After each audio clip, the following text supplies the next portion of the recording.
Test 6. Section 1. In this section, you'll hear a conversation between two students in the dining hall of the college. First, you have some time to read questions 1 to 4.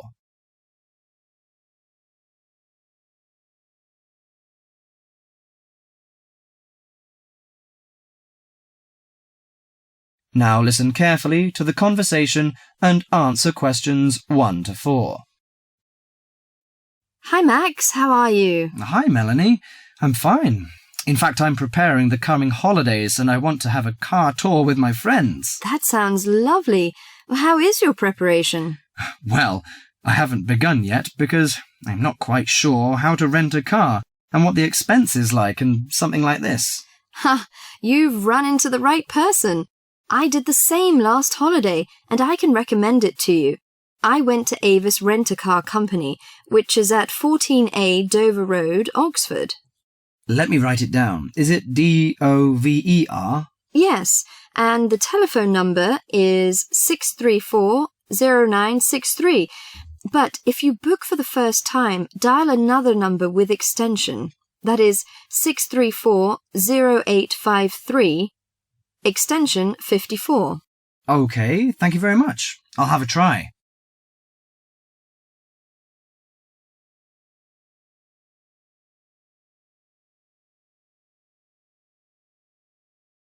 Before you hear the rest of the conversation, you have some time to read questions 5 to 10.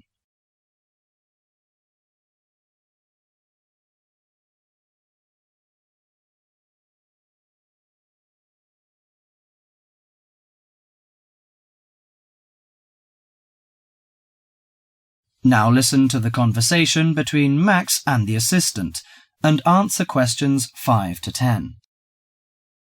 Good morning, Avis Rent-A-Car Company. How can I help you? Hi, I want to book a car for tour. I want to inquire some information about the grade of the cars and the prices. No problem. We offer a wide selection of rental cars to choose from luxury car to economy car, compact car, minivan, and pickup truck. Well, luxury car is obviously out of my price range, but compact or economy is not big enough. You know, we have 7 persons together. Well, how about a minivan? It's perfect for road trips and will make your journey feel like you're in a living room on wheels. I think that's good. Well, what does it feature? I mean, what facilities does it have? Unlike most minivans with manual transmission, the rental minivan cars have feature automatic transmission, air conditioning, and AM/FM stereo. If you drive a long, smooth way, you can use the cruise control, which will save you a lot of energy. Good. How much is the price? If you rent an intermediate one, it will cost you £55 each day. If it is standard, the cost is £45 per day. I think the standard is enough. Oh, we have a special 50% discount for weekends, from Friday to Sunday. But that doesn't apply to tax, recovery fees, and optional services. Well, what are the optional services? Well, they usually include some extra facilities, like first aid kit or something like that. I know. We plan to start off on Friday, so we have to prepare 1 day in advance. I want to book from 30th of April, which is Thursday, and it will end next Monday. Okay. Could you leave your name and the driving license number? My name is Max, and the license number is M9021. Okay, you can pick up the car on Thursday noon. Besides, we offer some optional services like street maps, flashlight, and sunsheet. What would you like to have? Flashlight is not necessary, I think, but street maps are useful, especially when we drive in a strange place. As for the sunsheet, I'd like to give that a miss. We don't want to spend too much extra money. Okay, Mr. Max, thank you for calling. That is the end of section 1.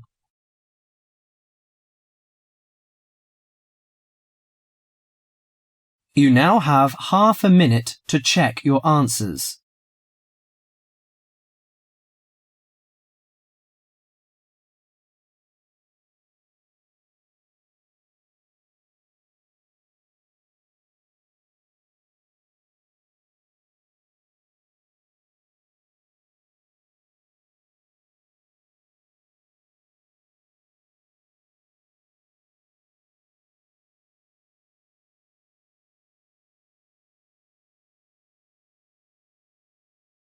Section 2. In this section, you'll hear a TV program on an organisation of environment protection. First, you have some time to read questions 11 to 20.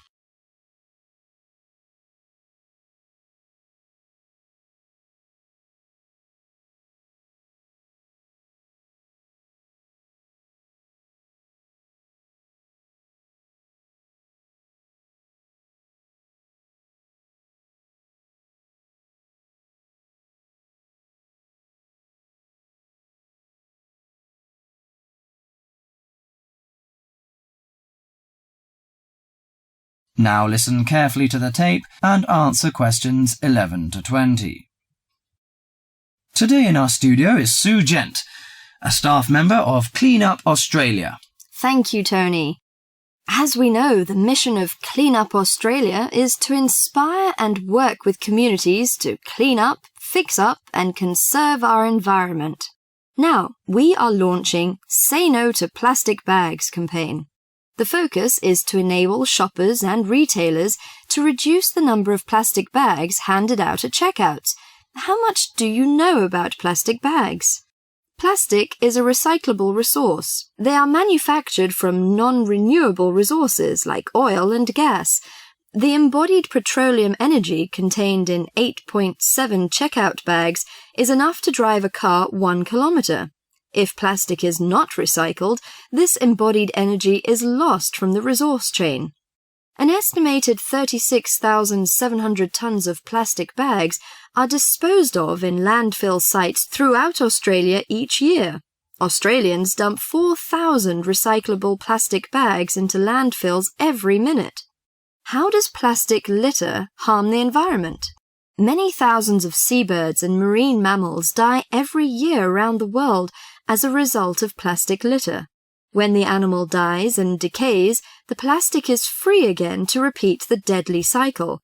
There are 2 reasons that plastic bags are particularly problematic in the litter stream.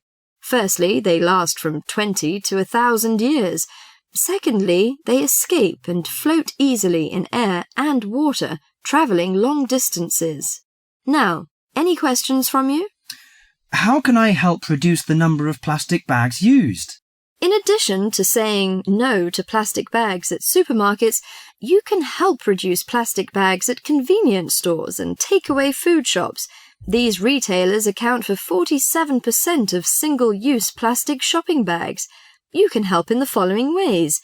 For example, you can keep a reusable bag in your car or handbag to use for unexpected purchases. Besides, if you have placed a big order at a takeaway store, ask for the food to be packed in a cardboard box that can later be recycled. Could you tell me where I can recycle my plastic bags? Well, most larger supermarkets and local Stockland shopping centres have recycling facilities available. Remember to turn bags inside out and remove any receipts and food scraps before recycling. Contamination can cause problems in production and prevent recycled plastic from being used.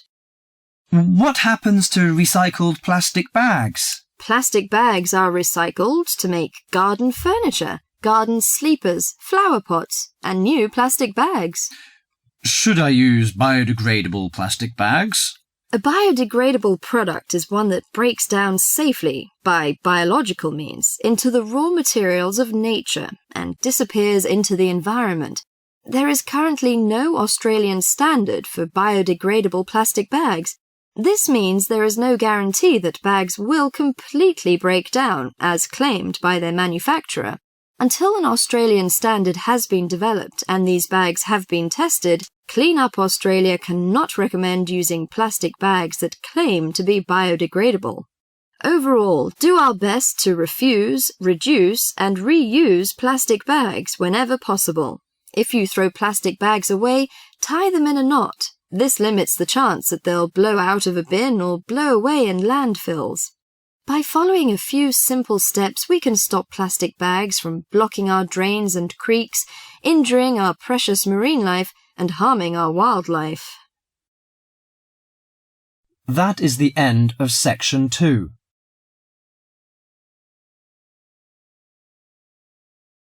You now have half a minute to check your answers.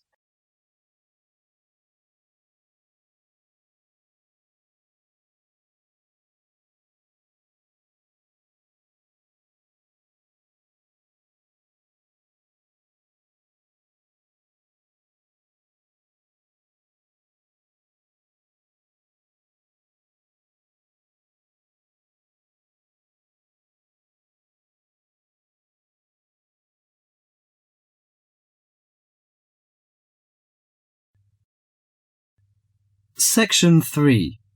In this section, you'll hear a conversation among two students and their tutor about the presentation they are going to make at the tutorial class.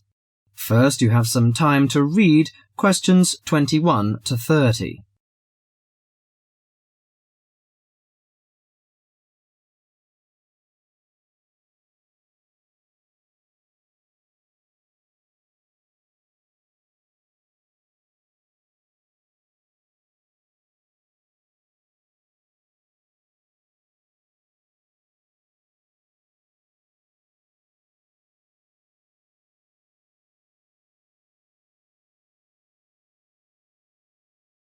Now listen carefully to the conversation and answer questions 21 to 30. Right, Jason and Karen. How are your presentations for the next tutorial class? I feel a bit nervous. I haven't done that before. Although many of my classmates in the same tutorial group have finished theirs. But I think them a little uninteresting because they just read out their notes. I hope mine will be more attractive. It seems you have a higher demand for yourself. As for me, I have no sense of uneasiness because I made one last semester. But I feel no sense of satisfaction about it. It lacked strong arguments, I think.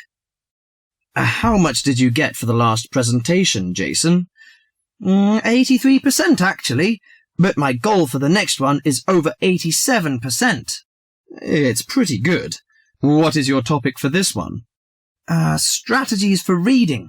I feel my biggest problem is in the reading speed, rather than vocabulary, which is most students' problem, though. I am slow, especially in reading articles on my major courses. They are complex and dull. Have you found any effective methods? Well, I am not quite sure. I suppose to skim the books or articles is a good approach. Yes, by skimming the book first, you get the choicest parts. It saves a lot of time. You don't have to read every word of the passage, but you have to learn to read certain parts intensively. Yes, I include that in my presentation. There is one thing I'm not clear yet. Why don't we make presentations more related to our major? Once you learn to write clearly, read analytically, and listen to lectures effectively, you'll begin professional tutorials. That means you should start from the basics. Well, Karen, how is your presentation? I am still in a panic. I want to find some more interesting topics about writing, but I wonder what articles I can refer to, because there are so many of them. Did you get the list of the reading materials handed out last class? Yes, but there are over 20 on it. I have only a week to prepare, so I wonder if let me give you some suggestions. You needn't read them all because some of them deal with the same issue. The article by Holsworth is really worth reading. It covers the aspects of organising the thoughts and ideas. Okay, Holsworth. You should also read the article by Jackson, but just look at the part on research methodology, how they did it. Right, I'll read that one. You should also read the article by Fisher, but just look at the part on the writing plan. That is, how to plan your writing in a systematical way. Okay, Fisher, got that. And if you have time, the one by Risewell says very relevant things. It teaches how to title your articles and make it appealing. You should finish the whole book. Okay.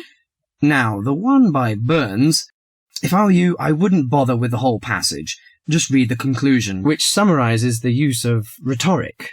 Oh, now I understand. Thank you very much.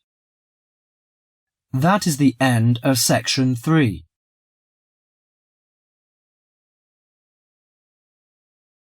You now have half a minute to check your answers.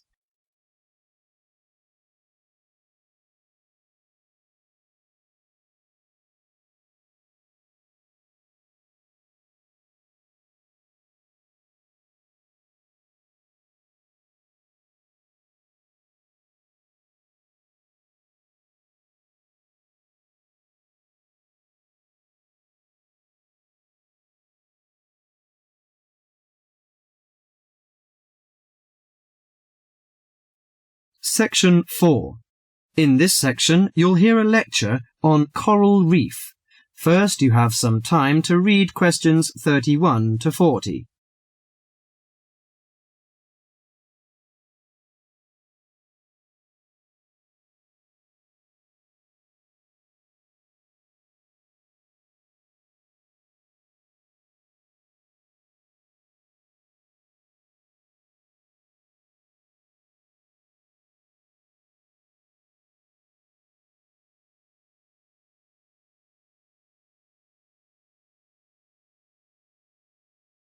Now listen carefully to the lecture and answer questions 31 to 40.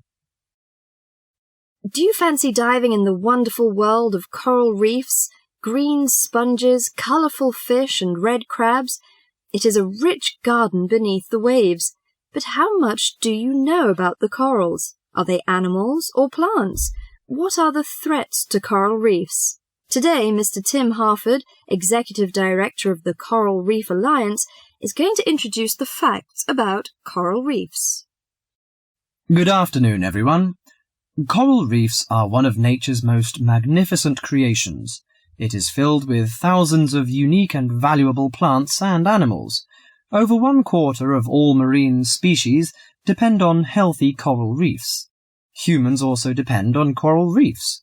These marine ecosystems are the primary source of food and income for millions of people, a vast repository of valuable chemical compounds and medicines, and a natural wave barrier that protect beaches and coastlines from waves and storms.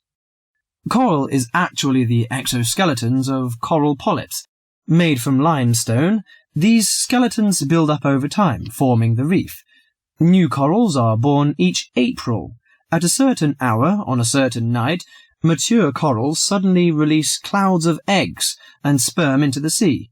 After the fertilized eggs take root on the seafloor, they can grow up to 15 centimeters per year. Coral reefs are present in the waters of over 100 countries. These are warm, 18 to 29 degrees centigrade, shallow, sunny regions primarily between the tropics of Cancer and Capricorn. Only clear, warm salt water can support a coral reef. And because sunlight is crucial to the reef's survival, the water must also be shallow. The algae that grow on coral provide much of the coral's food. In deeper water, algae cannot get the sunlight they need to grow. Most coral reefs are in the tropics because natural conditions there are perfect. In their modern form, coral reefs have thrived on Earth for over 50 million years. In recent years, however, more than 11% of the world's reefs have been lost, with another 16% severely damaged during the El Niño event in 1998. Up to 32% of coral reefs may be destroyed by human activities in the next 30 years if we do not take action now. Corals and coral reefs are extremely sensitive. Slight changes in the reef environment may have detrimental effects on the health of entire coral colonies. These changes may be due to a variety of factors. One of the greatest threats to coral reefs is human expansion or development. As human population increases, so does the harvest of resources from the sea. Due to overfishing, reef fish populations have been greatly decreased in some areas of the world. The removal of large numbers of reef fish has caused the coral reef ecosystems to become unbalanced. As we know, corals are also very popular as decorations. A large amount of the most healthy corals are selected by commercial collectors. They sell the corals to souvenir shops, where a large number of tourists wait to purchase them as decorations or souvenirs. Coral reefs also receive much damage from both commercial and private vessels. The leakage of fuels into the water and the occurrence of spills by large tankers are extremely damaging to local corals. Although much of the coral reef's degradation is directly blamed on human impact, there are several natural disturbances which cause significant damage to coral reefs. The most recognized of these events are hurricanes or typhoons, which bring powerful waves to the tropics. These storm waves cause large corals to break apart and scatter fragments about the reefs. Home to a diverse community of creatures, coral reefs are underwater treasure chests of colour and activity. Predators and prey swim and crawl among the coral in nature's never-ending dance of life and death. This lively, fascinating world beneath the waves is just waiting to be explored. That is the end of section 4.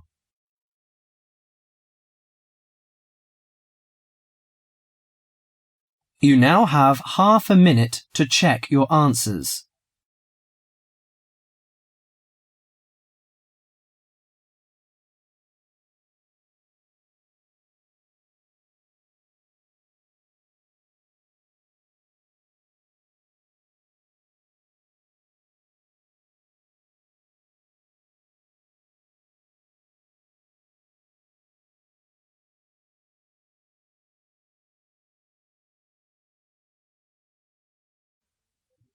That is the end of the listening test.